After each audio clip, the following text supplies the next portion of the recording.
Hi guys, ito na nagawa natin, binilog natin yan, binilog natin guys, sa sala, sa kitchen, sa kwarto, sa pantry, wala kayong basta kung saang merong pwedeng pumasok ang insekto, lamok, ipis, ano pa ba, langgam, o kung ano-ano mang insekto.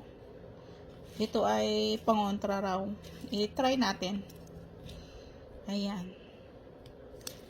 Ayan, gumawa ako ngayon. Mga 23 siya. 23 pieces, guys. Isang buong sabon. May naiwan pa, guys. Kasi malaking sabon ang ginamit ko. May naiwan siya, So, matipid. Then, coffee, suka, and fabric softener. Yun. Ano pa ba? Coffee. Syempre, kung may foil kayo, foil, pero kung wala, kahit ano lang naman ata, yung pwede naman atang plastic, yung ganito basta hindi lang, anuhin mo lang siya, yung hindi siya magkalat. Yan. Kasi ito hindi to, yung sa, ito lang gamit ko nga Yan. Ito yung ginamit ko kasi wala. Akala ko may ako. Wala pala. Ayan, sa kwarto guys. Try natin ngayon. Try ko ngayon.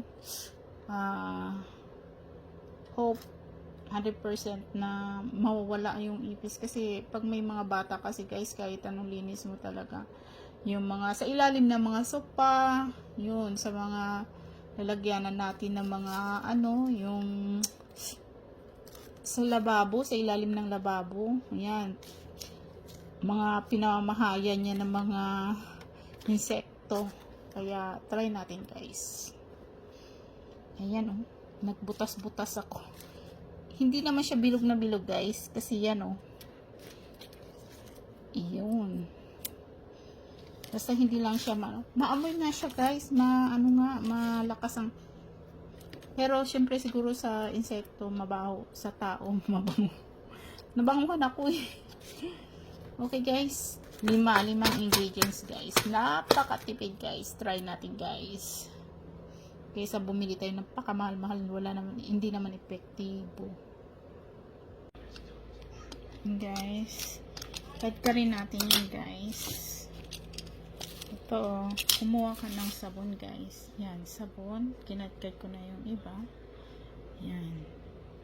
Kahit anong sabon guys. I-try natin yung napanood natin sa internet. Yan guys, ginanon ko lang siya. Wala akong katsara na Hi guys. Ayan, nakakayod na tayo ng sabon. Kinayod natin. Then, naglagay tayo ng guys, ng coffee. Ito yan siya guys. Any brand, basta black coffee, puro. Wag yung may cream ha. Then, suka guys. Suka. Then, fabric softener. I-try natin guys yung kasi maraming problema tayo sa ating bahay, yung lamok, ipis, kung ano pang insekto ang pumapasok. So, i-try natin, gayahin natin yung nasa internet, Ayan, dalawang ganito, nilagay ko. Then, i-try natin. Malay mo ito nga, kasi marami na akong gamot, na para sa ipis. Yan. Kasi hindi rin maiwasan pati na hindi magkaroon ng kasi nga ang mga bata. 2 tablespoon 2 tablespoon. Yan, 2 tablespoon yan siya guys. Hindi yan teaspoon 2 tablespoon. Yung malaki siya. Then, fabric softener. Siyempre medyo maraming ang nagawa nating sabon. Siguro, dodoblihin natin. Hindi na natin tansyahin na lang natin guys. Yun. Tapos i-mix natin.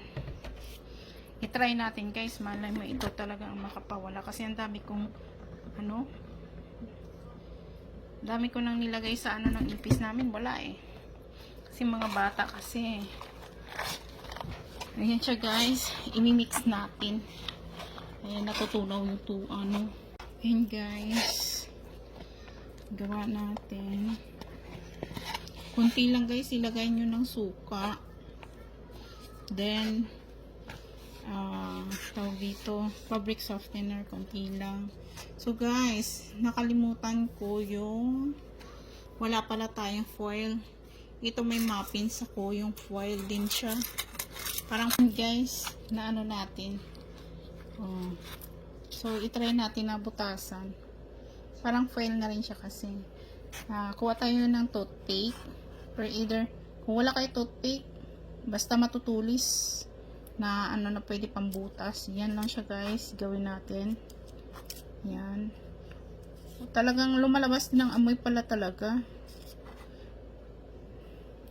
Yan siya guys. Nabutas-butas na natin. Pwede niyo ilagay sa mga gilid-gilid or lalo sa ano sa kitchen. Yan, then sa CR, sa kwarto, sa mga gilid-gilid. Yung alam mo na kung saan ang mga ano ng ipis, langgam, yung lamok, pwede din. Ano basta lahat ng insekto. Yun. Try natin guys. Kung mawawala nga.